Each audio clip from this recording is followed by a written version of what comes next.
എത്ര കുട്ടികളുണ്ട്? കുറച്ച് വലിയ കുഴപ്പമില്ലാണ്ട് കുട്ടികളുണ്ട്.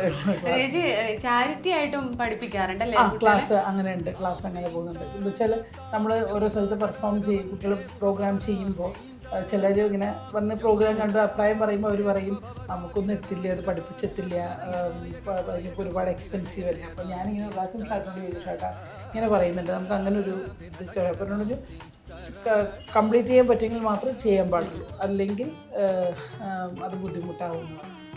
അപ്പോൾ അങ്ങനെ തുടങ്ങിയിട്ട് അങ്ങനെ കുറച്ച് കുട്ടികൾ പിന്നെ ക്ലാസ്സിന് അപ്പം വേണ്ട സൗകര്യങ്ങളെല്ലാം നമ്മൾ ചെയ്ത് കൊടുക്കും. കാരണം എന്ന് പറഞ്ഞാൽ ഒരു ഇപ്പൊ ഡാൻസിന്റെ വലിയൊരു ഭയങ്കര മേക്കപ്പായിട്ടും ഡ്രസ്സായിട്ടും കാര്യങ്ങളൊക്കെ വേണമല്ലോ പഠിക്കുന്ന. അപ്പോൾ അതിൽ നമുക്ക് എന്തൊക്കെ ചെയ്യുന്നു, പഠിപ്പിക്കുന്ന കാര്യം ഞാൻ ഏറ്റെടുക്കും, പിന്നെ എന്തൊക്കെ ചെയ്യാൻ പറ്റും അതൊക്കെ നമ്മൾ ചെയ്തു കൊടുക്കും. അങ്ങനെ കുറച്ച് കുട്ടികൾ പഠിക്കുന്നുണ്ട്. പക്ഷേ എന്തൊക്കെ പറഞ്ഞാലും ഈ കുട്ടികൾ കളിച്ച് കാണുമ്പോൾ നമുക്കൊരു സന്തോഷമാണ്. അതിൻ്റെ ഉണ്ട്.